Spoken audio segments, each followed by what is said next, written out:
O enxágue também é um processo efetuado com água corrente potável, tá? Você vai, depois que fizer a lavagem, você vai fazer um enxágue. E a secagem vai ser um processo efetuado com papel toalha, secando com ar quente ou ar comprimido.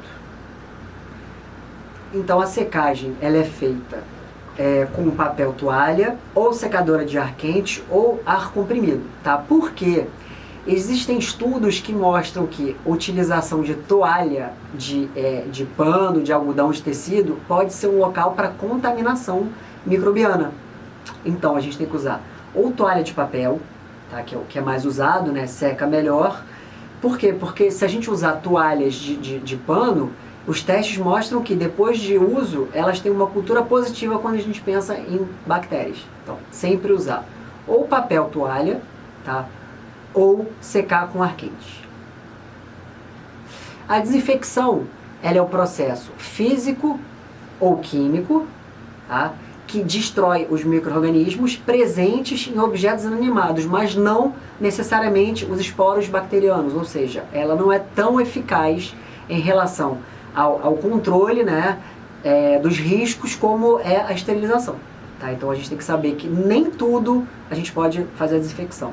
A maioria desses artigos utilizados na nossa prática odontológica tem que ser esterilizados, a grande maioria.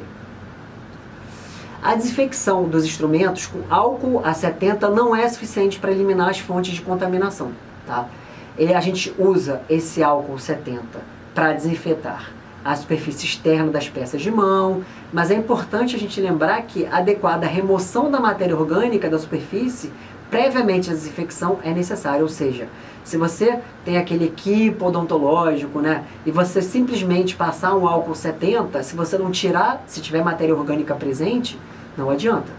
Então você remove a matéria orgânica, tira ali, né, com uma escova, com algum material, sempre com a luva grossa, para depois você colocar o álcool 70 e aí sim você colocar a sua barreira física, né? Seja ela um filme de PVC, colocar também um papel que é de um lado filme, um plástico, do outro um papel tipo papel toalha, enfim.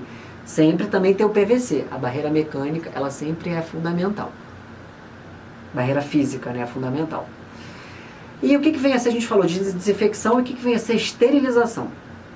A esterilização é o processo físico ou químico em que todas as formas microbianas, inclusive os esporos bacterianos, que são a forma mais resistente, a forma latente bacteriana, são eliminados. Ou seja, a esterilização é o processo mais completo, tá, para a gente fazer para os nossos artigos utilizados na nossa prática odontológica. O lavatório é a peça sanitária destinada exclusivamente para lavar as mãos, ou seja, você não vai usar o lavatório para você lavar o instrumental. O instrumental tem que ter uma pia exclusiva para lavagem, tá? O lavatório para lavar a mão é outra pia. Então não pode usar uma coisa nem a outra. Você não pode lavar a mão na pia de lavagem, tá? E não pode lavar os artigos instrumentais no lavatório para mão, tá? Então, cada uma, inclusive, normalmente o lavatório para lavar as mãos, ela fica no consultório odontológico, dentro do consultório, tá? E a pia de lavagem para lavagem dos artigos fica fora do consultório, perto, normalmente, de onde é feito a esterilização do material, tá? Próximo. E o monitoramento é controlar a rotina operacional e mantê-la dentro do padrão estabelecido, ou seja, uma rotina pode ser feito também como se fosse um folheto, um papel, um roteiro, tá? Não tem problema nenhum fazer um roteirinho, tá? Com todas as etapas para o pessoal, para a equipe auxiliar, a equipe que ficar responsável, seja o TSB, seja a ASB, né? Quem for ficar responsável, desde a coleta do material até a esterilização final, né? Todas as etapas para quê? Para que não se perca, para que você não pule nenhuma etapa e a sua esterilização, sua correta cadeia séptica, a sua biossegurança seja comprometida. O que vem a ser o equipamento de proteção individual, que é fundamental para toda a equipe que trabalha no consultório odontológico, né? No serviço de saúde odontológico, não só no consultório. É toda forma de vestimenta ou acessório que evita o contato direto do profissional com sangue, saliva, tecidos, secreções, além dos instrumentais contaminados. E protege também o paciente do contato acidental com instrumentos pérfuro-cortantes ou durante o uso de radiações ionizantes com finalidade diagnóstica, por exemplo, alguma radiografia que vai ser executada no paciente. Quando a gente usa instrumentos rotatórios, por exemplo, alta rotação, né, fazer algum preparo, ou quando a gente faz alguma profilaxia que você use a baixa rotação com a escova de Robson, jatos de ar, ou ar, água, bicarbonato, ou o próprio ultrassom, a contaminação gerada ela pode seguir até 1,5 metro de distância, que é muito grande quando se lança saliva, sangue na forma de partículas e aerosóis. Ou seja, é fundamental que nós estejamos calçados com todo nosso equipamento de proteção individual, que a gente vai ver a seguir quais são. Então, são os protetores oculares, né, os óculos, a máscara, luva, gorro, jaleco, protetor ocular para luz halógena, aquele protetor ocular que tem uma cor alaranjada, roupa branca, tá? É bacana também, muitas vezes o profissional ele vem com a roupa de casa, uma roupa comum, né? Deixa uma roupa branca só para usar no consultório, tá? E saiu do consultório, tira aquela roupa branca, claro, jaleco inclusive, né? E coloca a sua roupa comum e vai para casa. Então aquela roupa branca ela é para usar exclusivamente no consultório, seria o ideal, né? Apesar da gente muitas vezes não ter como seguir essa prática. Avental plumbífero para gônadas e tireoide e outros tipos de equipamentos de proteção individual que a gente vai falar no decorrer dessa nossa aula. As luvas no consultório odontológico são consideradas imprescindíveis como uma barreira mecânica para as mãos, porque é medida de proteção do profissional, do pessoal auxiliar e do paciente, ou seja, a luva o tempo inteiro tem que estar utilizando a luva para procedimento, para qualquer procedimento, seja ela uma simples moldagem, logicamente procedimentos cirúrgicos então também são imprescindíveis, então sempre a luva tem que estar usando a luva. E outra coisa, né, uma observação, calçou a luva, não devemos pegar mais em nada. Então, digamos que você está com a luva, calçou sua luva e o celular eventualmente toca, né, hoje em dia, não vai manipular nada com a luva. O paciente está ali sentado, ele vai observar se qualquer membro da equipe está manipulando celular ou o que quer que seja, uma prancheta, preenchendo um papel com uma caneta, com luva. Então, calçou a luva, você não vai ficar abrindo porta de luva, vai ficar escrevendo com caneta de luva. É para você, com a luva, você vai manipular na cavidade oral do paciente, ou no instrumental, ou na equipe odontológica. Se precisar mexer em algo que não seja nada disso, tira a sua luva e pegue. Ah, vou pegar uma resina, vou pegar enfim, algum outro instrumental, um vidro de soro, o pote do flúor, a pasta profilática em si, tira a luva e pega. Não é para pegar de luva. Ou então, peça para alguém que esteja te auxiliando pegar para você. Depois que você calçou a luva, você não pegue mais nada que não na cavidade do paciente, no que tiver com a proteção do PVC, né? Só nisso, tá? E a gente esquece, a gente acaba aqui com a luva, pega em várias coisas, então essa é uma dica importante. E o paciente, ele está ali sentado, mas ele está o tempo inteiro observando como é que está a sua biossegurança. Se você está com a luva pegando no papel, está com a luva abrindo gaveta, se você está com a luva abrindo porta, está com a luva mexendo, por exemplo, no raio-x, tá? No celular, então muito pior. Então, pegou a luva, acabou. Tá? Se eventualmente você precisar mexer alguma coisa e você não esteja com o auxiliar do seu lado, você remova a luva e aí sim pegue sem luva. O seu uso é indispensável durante o procedimento odontológico, clínico, cirúrgico, laboratorial também. Muitas vezes se esquece, mas no laboratório também a gente tem que estar presente com a luva, tá? Porque esses procedimentos permitem o contato direto ou indireto, principalmente laboratorial, com o sangue e a saliva.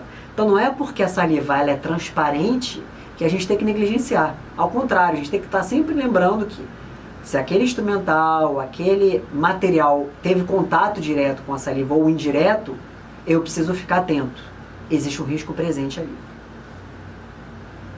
E quando a gente pensa em tipos de luva, né? As luvas de borracha grossa, a gente usa para manipular material, instrumental contaminado e durante os procedimentos de limpeza e desinfecção do consultório.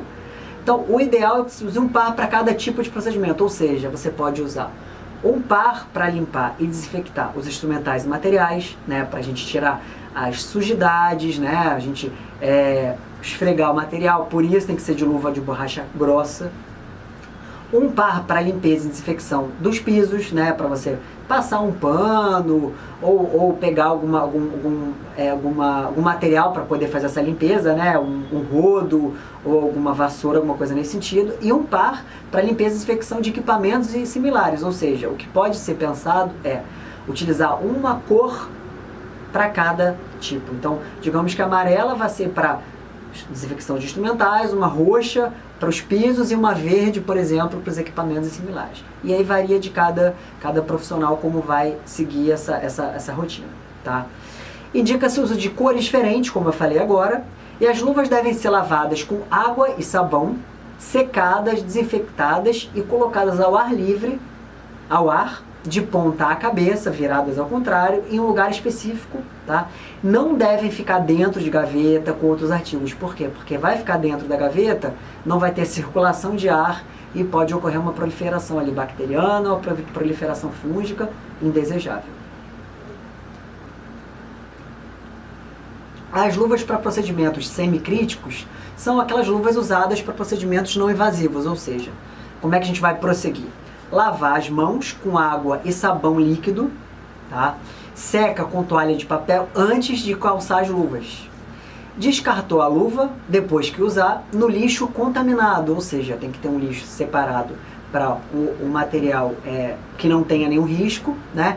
E o material que tem risco, por exemplo, luva, né? Material contaminado, tem que estar separado, tá? Até porque a coleta desse material é feita de forma diferente. Não reutilizar as luvas, ou seja, usou a luva, joga fora. Cada paciente, você vai usar uma luva diferente, tirou para fazer algum procedimento, coloque um par de luvas novos, dependendo do caso, tá? E lavar as mãos após remover as luvas e secar com toalha de papel. Luvas para procedimentos críticos são aquelas usadas para procedimentos invasivos, né? Por exemplo, procedimentos mais digamos que implante, extrações, procedimentos de maior magnitude, tá? Lavar e escovar as mãos com água e sabão líquido, utilizando a solução antisséptica e seca com toalha de papel antes de calçar as luvas, tá? Em procedimentos que sejam uma duração mais longa, né? Por exemplo, cirurgias ortognáticas, né? Cirurgias de vários implantes que levem mais que 2 horas, é recomendável a troca de luva durante o procedimento, tá? E depois que utilizar, assim como as luvas que eu falei para procedimentos semicríticos, né, o item anterior, colocar, descartar em lixo contaminado, tá?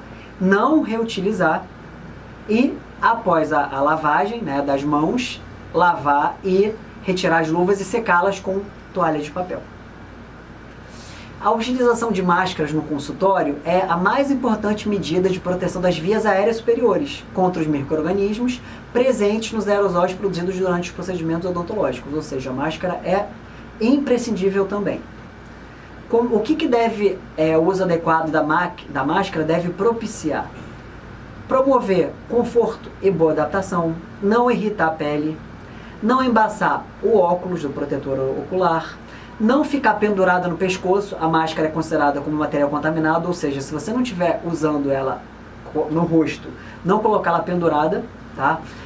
Usou, descarta a máscara e trocar a máscara no intervalo entre os pacientes. As máscaras úmidas perdem o poder de filtração, facilita a penetração dos aerosóis bacterianos, então molhou, né? Ficou úmida, ela perde o poder de filtração.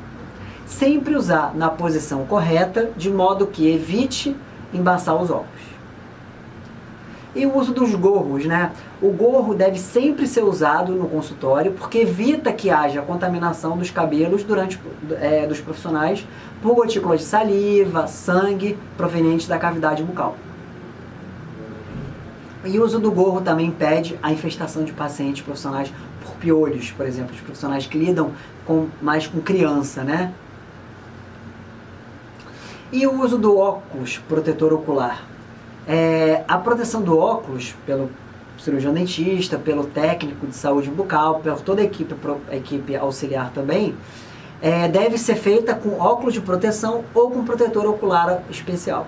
Os óculos do profissional e da equipe, assim como todo o resto, todo o rosto, podem ser atingidos pelos aerosóis ou partículas dos procedimentos realizados. E essas partículas podem lesionar e contaminar a córnea. E é muito grave, dependendo da situação.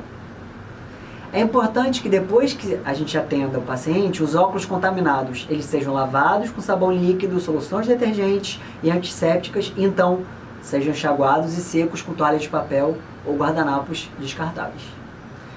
É necessário também usar óculos de proteção para o paciente, ou seja, não só o profissional, o paciente também tem que colocar o óculos, que tem a finalidade de quê? De proteger os olhos de produtos irritantes, contaminados, produtos perfluorocortantes, luzes. Então, também colocar o óculos de proteção no paciente, não só no profissional. A utilização do jaleco, de preferência, deve ser descartável, tá? Tipo gola de padre, com manga longa, punho de elástico e com comprimento de 3/4 cobrindo o joelho. Então, não adianta um jaleco na altura da cintura, tem que ser um jaleco comprido, tá? Claro que pode ser perfeitamente usado um jaleco que não seja descartável, mas se for descartável, que seja descartável, tá? Ele pode ser confeccionado em algodão, polipropileno e deve sempre ser usado nos atendimentos odontológicos, devendo ser trocado diariamente e sempre que for contaminado por fluidos corpóreos, ou seja, foi feito um procedimento, que houve contaminação do jaleco por sangue, por saliva, o que quer que seja, ele deve ser trocado e outro jaleco deve ser utilizado. E ao final do dia, sempre ser levado para a correta lavagem, enfim, não reaproveitar o jaleco, né? Você vai levar para casa, vai ser lavado para depois trazer novamente o jaleco limpo, caso não seja o jaleco descartável. Retirar todas as vezes que sair da sala clínica, ou seja, se você saiu da sala e foi eventualmente no corredor, ou foi para a rua, desceu no prédio, desceu no seu serviço público, não ficar circulando com o jaleco. O jaleco entrou na sala clínica, você veste o jaleco. Saiu, tira o jaleco, tá? Evitar manipular o jaleco contaminado também. Então, depois que você usou, principalmente se ele foi contaminado por sangue, por saliva no procedimento, você vai acondicionar em um saco plástico e só retirar para lavar, quando ele não for descartável. E sempre passar as roupas, porque o calor desenvolvido pelo ferro também ajuda a eliminar os micro-organismos. E jalecos descartáveis, obviamente, como o próprio nome diz, tem que ser descartável. Então, se ele for daquele material que é descartável, né, material mais fininho, é para usar e para descartar. E quando a gente pensa no roteiro para atendimento clínico, tá? Então, desde a chegada do paciente até a finalização do atendimento. Então, primeira coisa, a gente vai se paramentar com equipamentos de proteção individual, né? Colocar tudo que eu falei agora, jaleco, gorro, óculos, máscara, tá? A luva vai colocar somente quando você começar o atendimento, tá? Lavar as mãos com sabão comum para o procedimento não invasivo, com sabão líquido, um antisséptico quando for um procedimento invasivo, tá? Secar com toalhas descartáveis de papel e calçá-los de luvas grossas caso for feita alguma limpeza, tá? Utilização para limpeza do consultório, tá? As superfícies do equipo, a seringa tríplice, o micromotor e as demais superfícies devem ser desinfectados com álcool 70 contra a superfície. Você vai passar um paninho, né, ou uma superfície dessa, algum novo produto no tipo de um papel toalha ou algum paninho desses descartáveis, tá? Contra a superfície cerca de 3 vezes, tá? Antes de colocar o PVC. Então, antes do atendimento é fundamental que as superfícies sejam desinfectadas e cobertas por filme de PVC ou um saco plástico, dependendo, tá? Que é a barreira física. O filme de PVC vai ser fixado também nas demais superfícies, na seringa tríplice, micromotor, na área de pega do refletor, tá? No foco onde você vai mexer com a luz, painel de controle da cadeira, dependendo do tipo de cadeira, se for uma cadeira mais moderna, uma cadeira mais antiga, cadeiras mais modernas, o controle todo é feito no pé, tá? Áreas de pega da bandeja do equipo, tá? Que você vai pegar com a luva, ponta dos sugadores, fotopolimerizadores, assim você evita que tocar nas superfícies já desinfectadas. A seringa tríplice também tem que ser recoberta adicionalmente com uma capa. Então você vai colocar muitas vezes um saquinho de sacolé e vai colocar uma capa descartável. Então, aqui são exemplos, né? Aqui a gente colocando um filme de PVC em toda a cadeira, tá? No encosto onde o paciente vai sentar, principalmente se aqui tiverem botões de comando, tá? Aqui lembrando do sugador, o sacolé, tá? O sugador descartável, tá?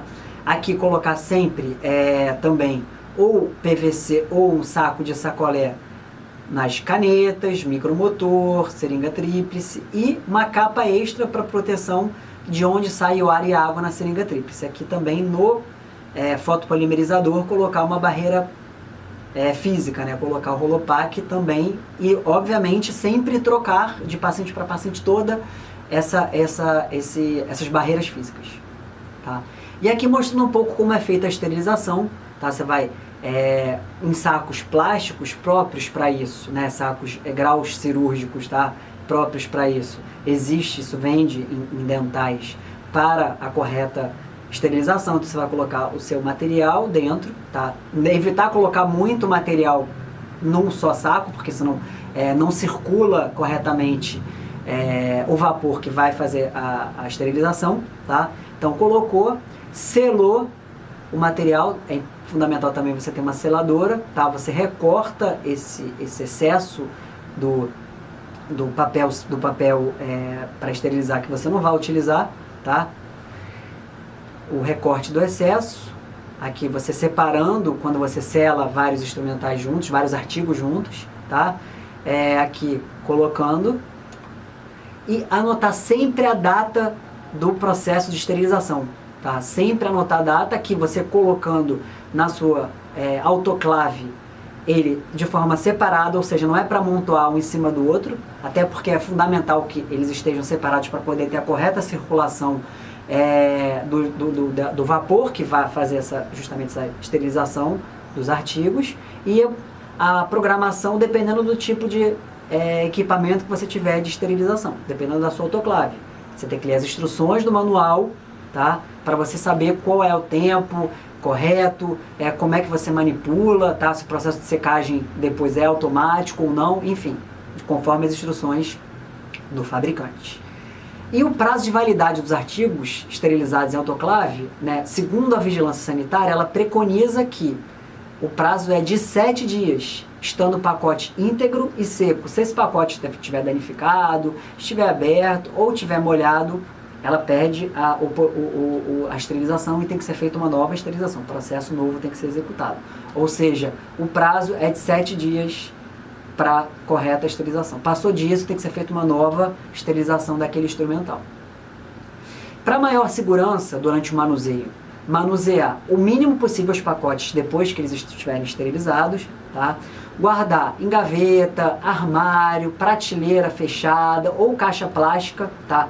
Acondicionado corretamente, não deixar exposto.